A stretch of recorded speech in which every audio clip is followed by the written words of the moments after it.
necesidad de desregular, en el sentido de que, por ejemplo, en Guatemala tenemos un código de comercio de bastante años atrás. Las compañías de seguros debemos cumplir con más de 70 normativas. Y con Luis Enrique compartíamos también días atrás que también hay una carga regulatoria importante en materia de cumplimiento. Entonces, ¿cómo logramos desregularizar el sector, siempre garantizando la confianza, la tranquilidad a nuestros asegurados, que nos permita seguir entonces creciendo, porque tenemos muy bajos niveles de profundización en nuestros países, pero por otro lado también que nos permita avanzar en materia de inteligencia artificial, de seguros simples y demás? Luis Enrique. Yo creo que primero hay que arrancar reconociendo que la función principal de una superintendencia no es la de ser un superpolicía. La función principal es coadyuvar el desarrollo del mercado. Esto implica hacer las cosas más fáciles, que puedan salir más productos al mercado, que se puedan atender muchos de los segmentos desatendidos, lo que hace en realidad una industria más inclusiva. Definitivamente estamos sobreregulados. Tú acabas de usar una palabra que en algunos países es complicado utilizar, de desregularización. Los grupos de izquierda generalmente se oponen a eso por principio, ni siquiera lo piensan nada más por sus políticas. Entonces, por ejemplo, en el caso concreto de nosotros, lo que diseñamos, que ayer mencionó mi gran amigo Luis Ayala, porque se lo conté, es modificarlo y hablar de una depuración reglamentaria. Nosotros nos hemos enfocado a depurar toda la cantidad de reglamentos que están en vigor, muchos de los cuales son innecesarios, muchos surgieron cuando se generalizan problemas. Entonces la solución la quieren aplicar a todos, siendo que el problema fue muy específico e inclusive ya desapareció. Y otra parte es toda la carga que desde organismos como ASAL, la parte de la oposición, nos impusieron a todos los países cuando la época de la negociación tan fuerte de medidas antilavado de dinero, que se puso de moda. Yo creo que a nuestros países nos toca negociar con más soberanía. Nadie quiere lavar dinero, pero no tenemos por qué dejarnos imponer toda una carga administrativa pesada y que a la larga resulte improductiva, porque si te das cuenta y lo analizas, las posibilidades de lavado de dinero son muy concretas, muy específicas. Entonces, ¿por qué no atacar esas situaciones a priori en vez de instalar una carga a posteriori tan pesada que solo genera administración, costos y una regulación en base a checklist? Yo creo que lo que debemos hacer es cambiar a supervisar más y regular menos. Tomamos nota. Héctor, adelante por favor. Gracias. Yo considero que antes de contestar la pregunta de por qué llegamos a la desregulación, a mí me gusta siempre poner referencia en alguna oportunidad. Compré un libro que se llamaba Start with Why. Comenzar con por qué. Realmente lo interesante aquí también es preguntarnos por qué está tan regulada la actividad de seguros de bancos. Ayer en el conversatorio de los hijos hacían algunas referencias en cuanto a bancos y seguros, pero en el tema de por qué es la regulación tan alta, es porque obviamente también hay un interés del Estado en proteger a los usuarios, en el caso del sistema bancario, por garantizar la devolución de los depósitos que los cuentavientes depositan en los bancos. En el caso de seguros, prácticamente es por también garantizar o promover que esa promesa que hace la aseguradora y que le compra el asegurado, de que cuando ocurra el evento previsto en la póliza de seguros, la aseguradora va a tener la suficiente solvencia para poder afrontar esos pagos. De ahí que a nosotros como supervisores nos interesa sobremanera principalmente la solvencia de las aseguradoras.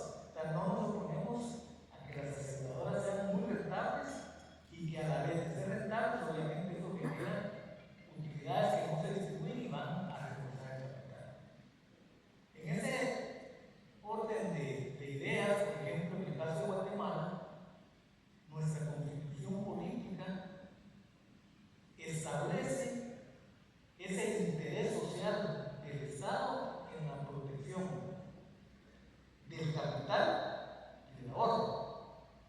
Y el capital, en el caso de seguros, cuando se contrata una póliza, obviamente se contrata un capital asegurado para efectos cuando suceda el evento. Y en el caso de los seguros de vida, obviamente el ahorro se da principalmente por el tema de las reservas matemáticas. Entonces, dicho esto, digamos, como, ¿por qué es que es tan regulado estos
prometido cumplir con la promesa de pagar el seguro, de garantizar a aquellos guatemaltecos, panameños, centroamericanos que hoy tienen un seguro, en este momento de verdad decir que sí, ¿cierto?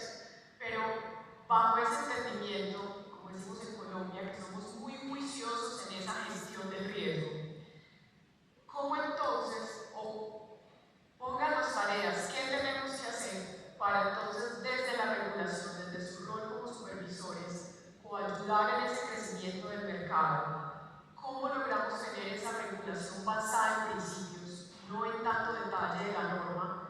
Y tomo tu palabra para meter otro giro y sacarla del estadio. ¿Cómo nos van a acompañar ustedes o cómo ganar velocidad entonces para tener un marco regulatorio que nos permita cambiar al ritmo del mercado? Porque lo hemos hablado estos 3 días, tenemos productos diferentes, nuevas maneras de asegurar a las personas, nuevas maneras de llegar a ellos por canales que mal llamamos no tradicionales, que ya hoy son tradicionales. Luis Enrique. Mira, básicamente yo creo que hay que sincerar el marco jurídico de los países. Yo creo que Héctor mencionó algo importante. Yo creo que fueron bien intencionados cuando implementaron toda la normativa de ASAL, de IAIS. No creo que haya sido por mala intención. Pero yo creo que es importante mantener un grado de independencia, que sea negociar con más soberanía. Yo creo que antes de adoptar toda esa serie de recomendaciones que fueron prácticamente impuestas, deben filtrar y analizar cuál es el verdadero propósito, qué es lo que buscan. O sea, se ha caído en una regulación muy de checklist absurda. Voy a mencionar un caso para no transformar la plática, pero por ejemplo me decían de una empresa grande, se encuentra el oficial de cumplimiento y le pregunta, ¿cómo vas? Y dice, jefe, muy bien ya de la renovación de clientes PEP de 223, me faltan 2. Y le dice, qué bien, ¿quiénes son? Y el tipo se queda, o sea, no sabe quiénes son. ¿Sabes? Para ti es más importante completar 223 formularios para ponerle un ganchito o una no sé qué, que saber utilizar la información. O sea, hemos caído en una regulación totalmente absurda de verificar el cumplimiento en cuanto al documento y no en cuanto a la información que proporciona. ¿Cuál es el verdadero objetivo de eso? O sea, ¿para qué se debe usar? Entonces, si un país, para no individualizar, no está capacitado o no tiene los recursos humanos para utilizar todo ese volumen de información, entonces no lo pida, ¿no? Mira, hablando con los comisionados de seguros de Georgia y de California, yo sé que son inmensamente más ricos y con más poder y más personal que nosotros. Él me dice que ustedes no lo entienden, o sea, se pueden regular cosas que no tienen la capacidad de supervisar. Nosotros en Estados Unidos, por ejemplo, el peligro está aquí en los productos de vida con ahorro. Bueno, a eso le ponemos el ojo desde el principio, pero ya después que pasó, pasó. O sea, ya no nos vamos a estar preocupando que mandan listados todos los meses de esto y de esto y de esto y de esto y de lo otro. O sea, tiene que ser una regulación más efectiva, yo creo, por un lado. Y por otro lado, algo que no mencioné, pero creo que vale la pena mencionarlo. Hay un mecanismo nuevo que se llama conducta de mercado. Yo creo que la conducta de mercado se debe aplicar también con un grado de flexibilidad, no tan estricto como en el principio, porque ahí es IOPA que lo está promoviendo. Pero se debe aplicar en el sentido de darle la oportunidad al sector asegurador de que se autorregule en condiciones que ellos consideran que no son correctas. O sea, yo creo que hemos caído con tantas regulaciones sobre regulaciones en algunas situaciones que a veces los mismos aseguradores saben que esto no debe hacerse así. Pero bueno, yo creo que es el momento de manera conjunta plantear conductas de mercado que ayuden a recuperar el riesgo reputacional de la industria y que sean avalados por la superintendencia para que tengan una validez. Pero cambiar la mentalidad de que tiene que ser la superintendencia la que les impone todo lo que tienen que hacer. O sea, ellos son los que, como bien mencionó, son los que conocen el negocio, entonces deberíamos darle la oportunidad también de, mediante conducta de mercado y una depuración reglamentaria, lograr una supervisión más efectiva que tenga sentido, porque todos queremos proteger al consumidor, o sea, nadie está en contra de eso, pero de la manera en que lo estamos haciendo, yo creo que en vez de protegerlo, lo estamos perjudicando, porque lo único que hacemos es incrementar el precio de los productos con tanta regulación.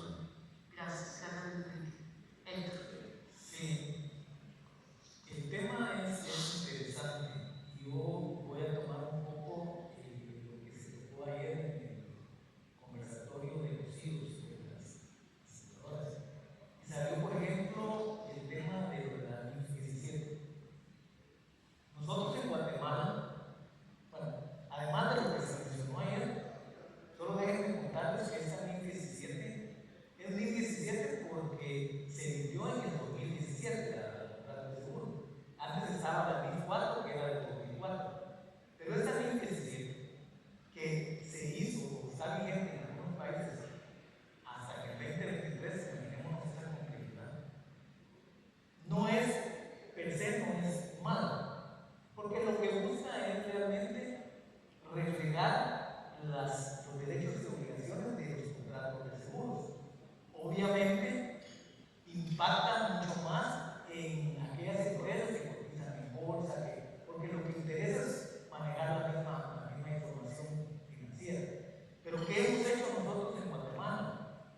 Nosotros hemos tratado siempre de proponer algunas ideas a la industria aseguradora y escucharlos, porque no podemos decir, mire, la 2017 entra porque se nos ocurrió, pero ¿qué pasa si para la industria es mayor, que seguramente hoy por hoy es mayor el costo que el beneficio? Entonces, yo lo que creo es que en Guatemala tenemos una oportunidad y que tenemos que aprovecharla y trabajar juntos, porque al final del día, como bien decía Luis, tanto nosotros como la industria, si promovemos la superinteligencia, su misión es promover la estabilidad y confianza en el sistema financiero. Promover, porque obviamente nosotros no lo podemos directamente hacer, pero tenemos claro que efectivamente la regulación tiene que ir a esa regulación en función del corazón de lo que tenemos que tener para poder afrontar los reclamos de los estados. Primero de lo que es bien importante. Por favor. Lo que hay que tener bien claro es que hay dos sistemas contables en el mundo: US GAAP y NIF. Eso no lo define ningún superintendente de ningún país. Entonces los países se adhieren a un sistema contable. En algunos casos, no conozco Guatemala, pero en el caso de Panamá, a nivel legal, hay una ley nacional donde Panamá como país se adhiere a utilizar la contabilidad basada en NIF. Punto. Eso no se lo puede negar a nadie. Entonces, en función a eso, tú, como empresa que trabajas dentro de este país, estás obligado a cumplir las leyes del país. Entonces, debes presentar tu contabilidad de acuerdo al formato NIF. Entonces, yo creo que el gran error fue de algunas superintendencias, como la de Panamá, abrogarse la responsabilidad de implementar una norma que ni siquiera está hecha por ellos. O sea, fue un error para mí estratégico gigantesco. Estamos tratando de corregirlo lo más rápido posible. O sea, tú como empresa tienes la obligación de presentar tus estados financieros y cumplir. Eso tus auditores externos deben certificar que tú cumples con ello.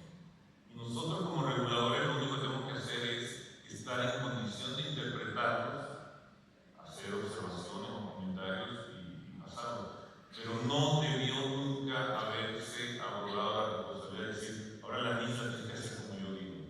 Porque lo que se cayó fue en crear nuevamente una contabilidad paralela o estatutaria, porque al sacar reglamentos, las superintendencias de NIF, estás haciendo estático algo que es dinámico.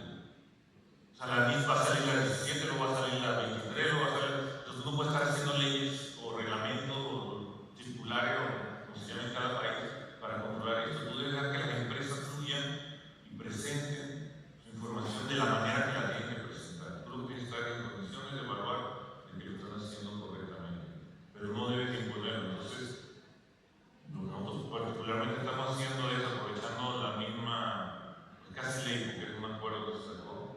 Había una parte donde tú puedes salir y yo estoy invitando a las aseguradoras de mi país a que aprovechen ese artículo y se salgan de la NIF, digamos, estatutaria y regresen a lo que decía Eduardo Fabrega, White Places, ¿no? O sea, que regresen a lo que debe ser. O sea, ustedes como aseguradores deben negociar con sus auditores externos que estén haciendo las cosas bien. Y eso es lo que deben presentar y eso es lo que nosotros debemos evaluar. Pero no debe ser función, en mi opinión personal, de las superintendencias, obligarlos a que lo hagan de esta manera o de esta otra manera o de esta otra manera.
ellos ya caminaron algo que nosotros seguramente en unos años vamos a ir hacia allá. Y la otra, solo aportar, digamos, en el caso de lo que mencionaba Luis, nosotros el tema de lo que es lo de la revisión de los lavados de dinero y todo eso en el lado de seguros y bancos, pues ustedes saben que está a cargo de la Intendencia de Legislación Especial, y en ese caso ellos aplican las normas, la ley que ellos estiman pertinente. Nosotros a veces lo que recibimos son muchas quejas de cosas por el estilo, de que hay mucho papeleo y cosas, pero es así, en Guatemala está claramente definido y es algo en lo que nosotros no podemos, digamos, intervenir. Pero sí quería hacer la acotación. En el caso nuestro, lo que nosotros tratamos, y ahora a partir de este año ya como intendencia, es realmente ir caminando en la línea de lo que nos sea mucho más eficiente y mucho más práctico para nosotros y para ustedes como aseguradores. De hecho, la superintendencia y la intendencia, digamos que está dividida actualmente en dos departamentos, pero hay un departamento que ve lo que es normativa, y dentro de normativa también todo lo que por ley nos corresponde, que es llevar el registro de los intermediarios de seguro, de seguro.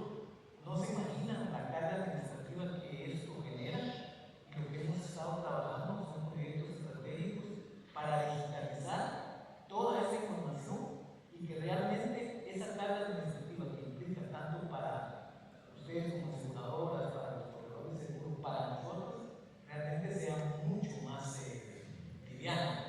¿Por qué? Porque entendemos que el mundo está cambiando. Yo incluso me atrevería a dar un concepto que además de la supervisión basada en riesgos, deberíamos de pensar en la regulación basada en riesgos, que finalmente hacia eso deberíamos de caminar, porque es complicado cuando un supervisor o un administrador o un regulador quiere intervenir en lo que el mercado está desarrollando, en lo que está haciendo, porque realmente no va a tener ese know-how, esa expertise que es lo que sí tienen ustedes como aseguradoras. Entonces, nuestra visión sí está muy clara, y es la que hemos platicado a nivel de intendencia en cuanto a que cualquier proyecto, cualquier idea que tengamos, y las ideas que ustedes nos pueden permitir, podemos trabajarlas en la misma línea, obviamente, con lo que yo siempre menciono, pues, que es la verdad,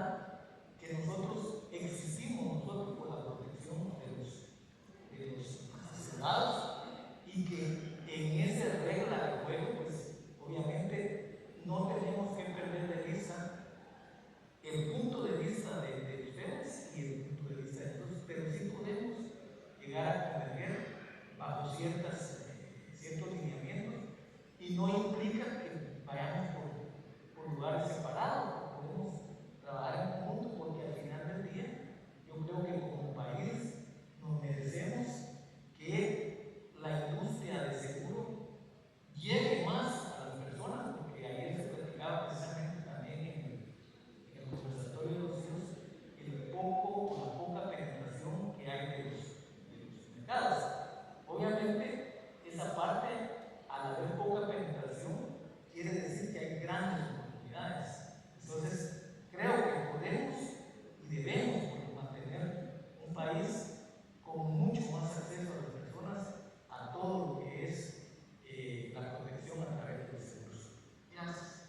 Si me permiten dos reflexiones. La primera, a mis colegas del sector asegurador, la pelota está de nuestro lado para ir a trabajar con los reguladores en pro de esa construcción de regulación basada en principios, para crear ese marco entonces de coayuda para ganar esa profundización. Y si me permiten, ya que me dieron papaya con lo de 2017, alcemos la mano los que tenemos dos sistemas contables hoy aplicados en nuestras compañías. ¿Quiénes tienen tres? ¿Quiénes usan 2017 para la toma de decisiones estratégicas? Ahí está.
A y B tienen las mismas primas, tienen los mismos, digamos, en cuanto al monto, ¿sí?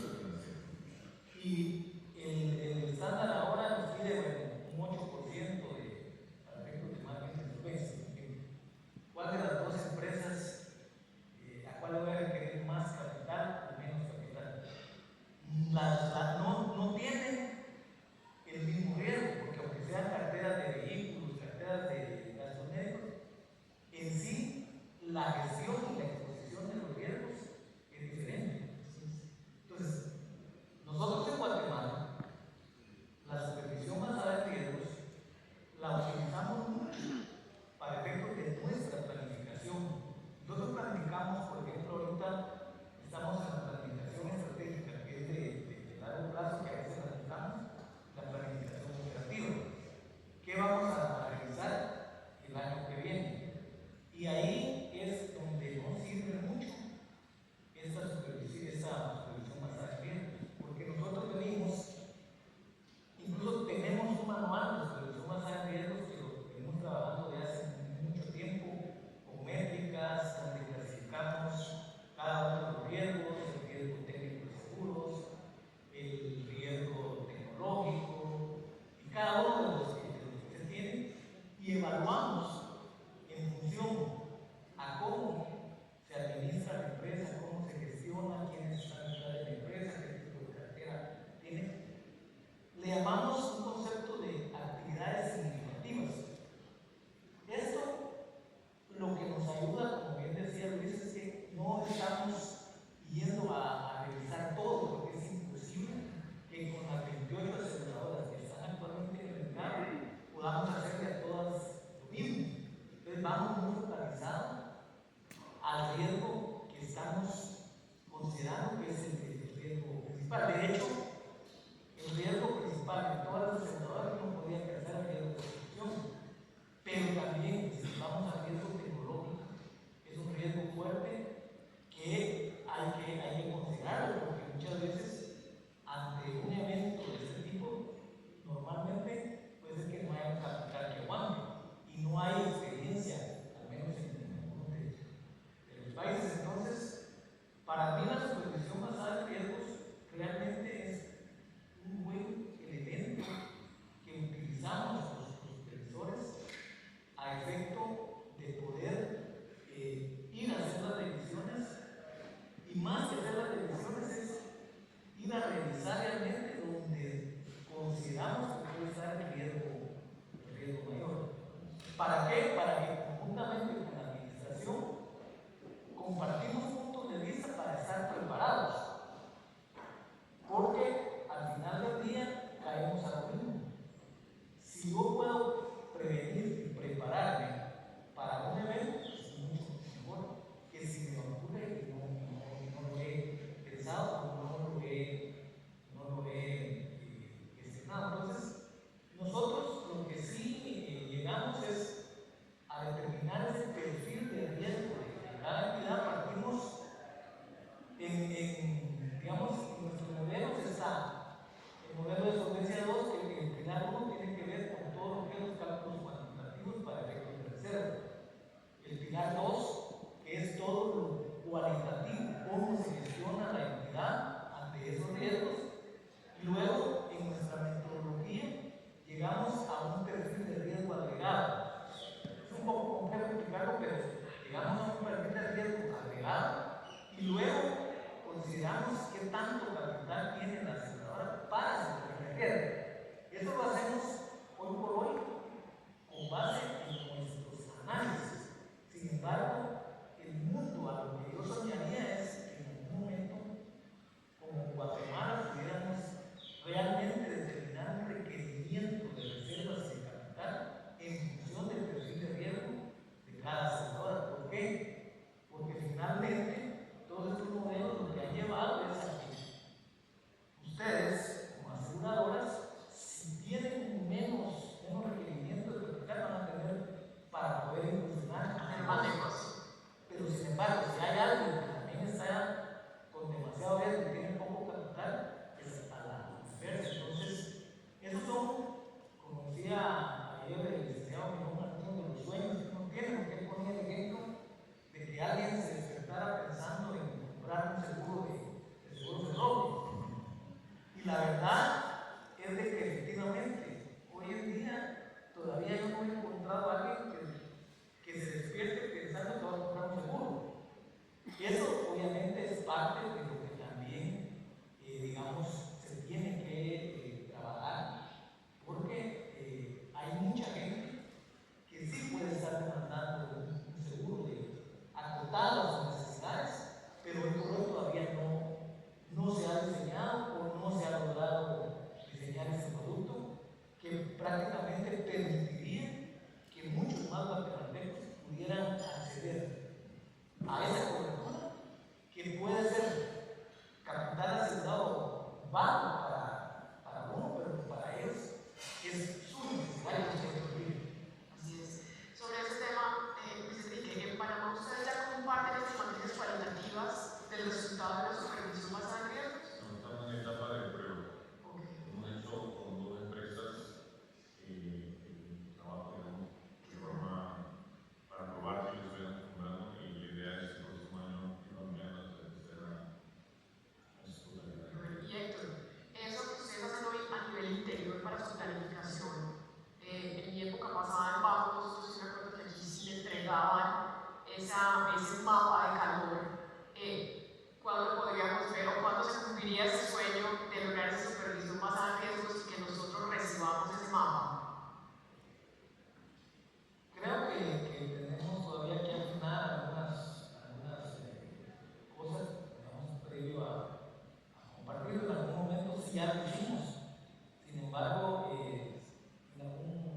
por algunas razones que no voy a comentar acá, se dejó, pero la idea sí es efectivamente con nuestra visión, nuestra matriz, en donde evaluamos cada uno de los riesgos, llegar con el Consejo de Administración, compartirle nuestra visión para también recibir la visión de ellos, porque no quiere decir que nuestra visión podemos estar en algún momento calificando, por ejemplo, un riesgo alto, un riesgo medio bajo, de acuerdo a lo que nosotros consideramos, y cada día eso sería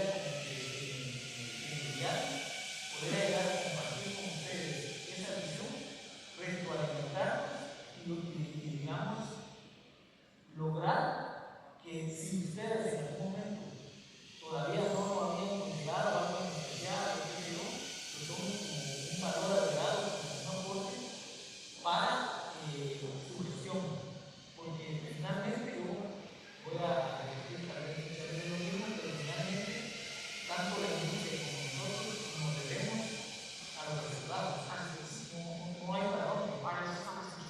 Así es. Y en aras del tiempo, una pregunta abierta de cara como a las últimas reflexiones. Durante estos 3 días, para muchos se sintió como 8, muy productivos, hablamos mucho de la situación tan lamentable que se dio en Valencia con Dana, de situaciones de riesgo de cambio climático que se han materializado en países muy cercanos a nosotros, incluso algo apegado en nuestros países de Centroamérica. También ayer en uno de los foros se hablaba de los riesgos emergentes, y antes compartía con Héctor que ya no son riesgos tan emergentes, o sea, son riesgos que ya están presentes. Y ante lo que tú dijiste, aquí estamos con los guatemaltecos, con los panameños, para seguir fomentando esa cultura del seguro y que puedan dormir tranquilos, que si algo les pasa mañana, cuenten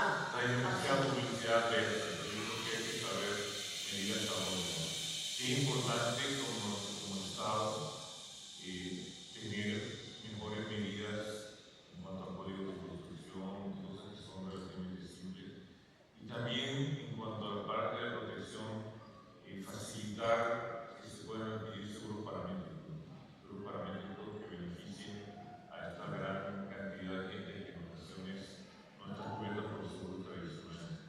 Creo que sería el enfoque principal y bajar un poco al miedo que quiere meter a la nación unida que mucho lo acaba de decir. Inclusive los cambios de gobierno en Estados Unidos tienen un periodo complicado para ellos, porque es muy probable que el presidente Trump se retire del Pacto de París y del financiamiento que les da, etcétera, porque han exagerado, o sea, han creado una burocracia internacional gigantesca. Todas estas cosas se buscan nada más a meter miedo. Entonces, cuando se les acaba un miedo, buscan otro y buscan un concepto medio novedoso para tratar de imponerlo a las empresas. Nosotros personalmente nos oponemos en eso. Si en verdad algo tan importante lo deberían poder vender directamente a ustedes, a las empresas aseguradoras, no tienen que utilizar a los supervisores para que nos obliguemos a comprar el miedo que ellos están vendiendo. O sea, no es un poco radical, pero al menos es lo que yo pienso y esperaría que cada vez más gente más países lo vean y no les dé miedo, el mundo no se va a acabar por eso. Así es. Para eso son las compañías de seguros. Héctor, adelante, por favor. Si yo veo que hoy le llamamos riesgos emergentes, pero estos riesgos emergentes son riesgos que vienen para quedarse, Así es. y lo voy a dividir en dos.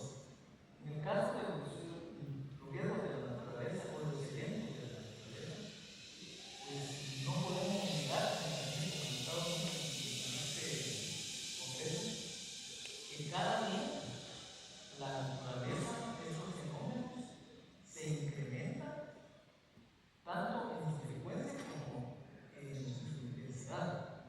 Y eso es algo real, y hay ejemplos, no voy a tratarme en esos ejemplos.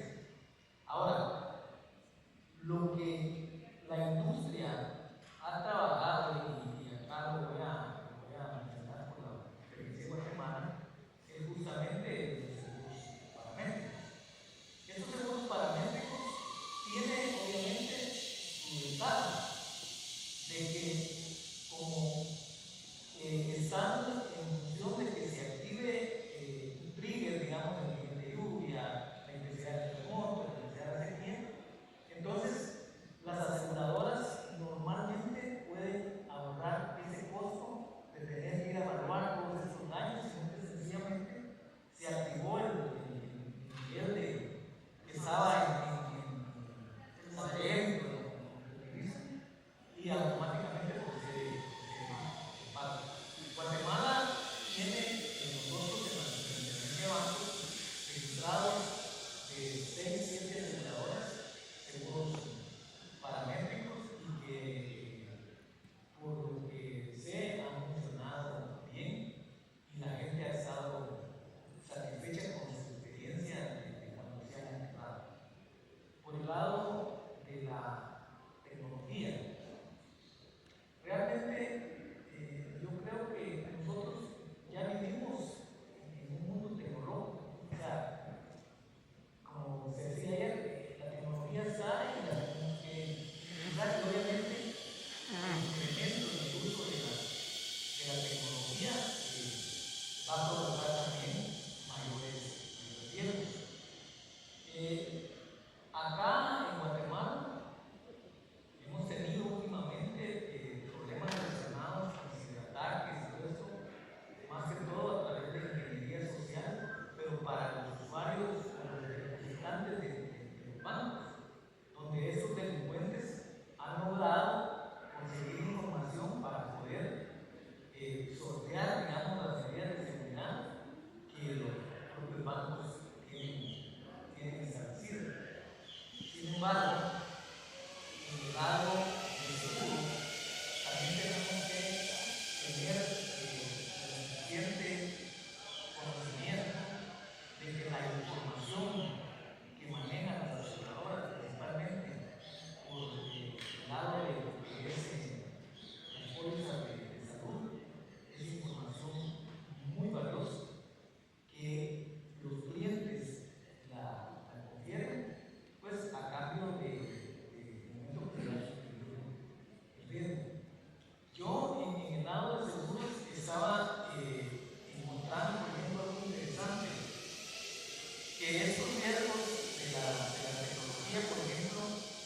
una empresa especializada en España en riesgos de ciberseguridad publicó su informe que se llama Análisis de la ciberseguridad del sector seguros 2023 a nivel global.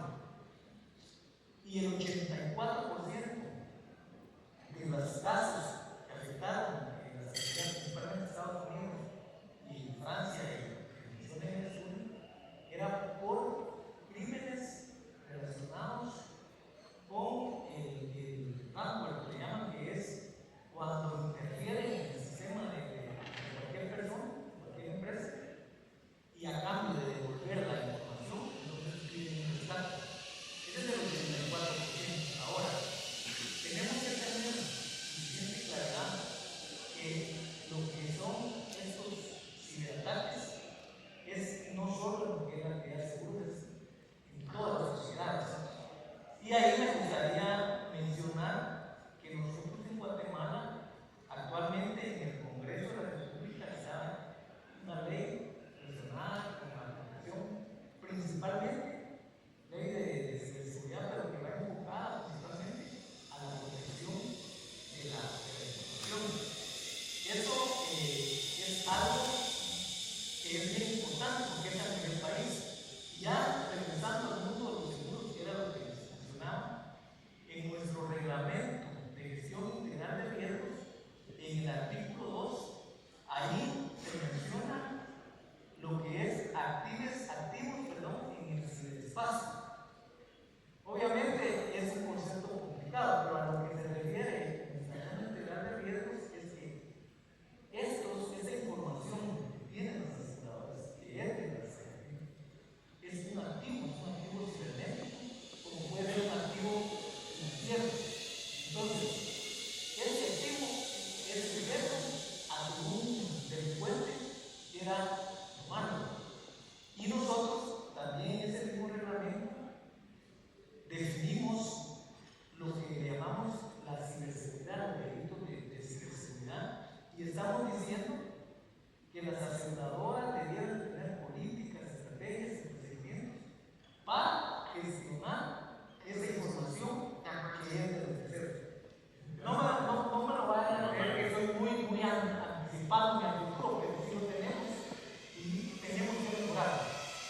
Y yo creo que ese punto es importante porque por hoy, ese ya no es un riesgo ese es un riesgo real que cada día se va a incrementar porque tanto lo que son los bancos como las aseguradoras cada día están tratando de llegar a más gente aprovechando lo que es la innovación tecnológica, porque obviamente es una forma que tenemos que aprovechar, que ya existe, y si no la aprovechamos, estamos mal.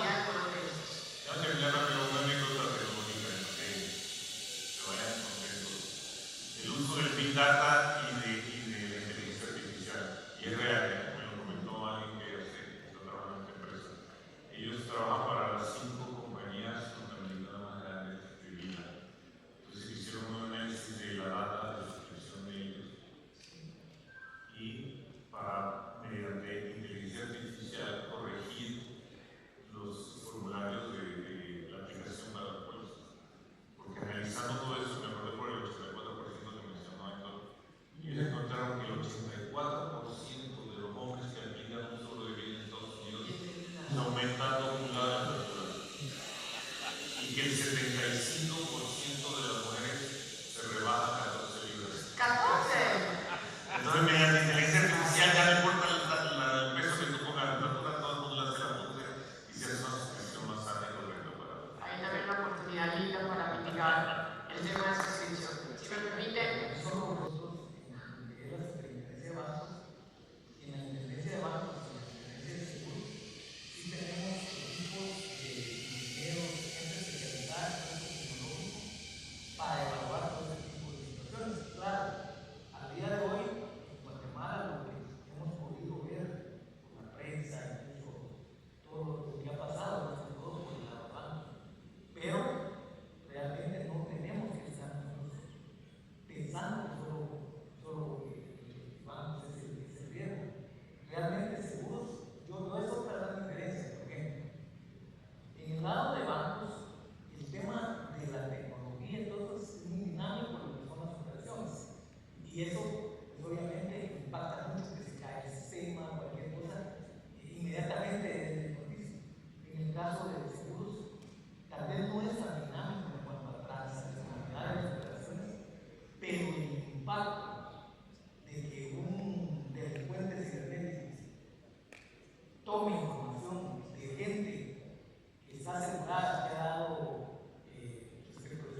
Aquí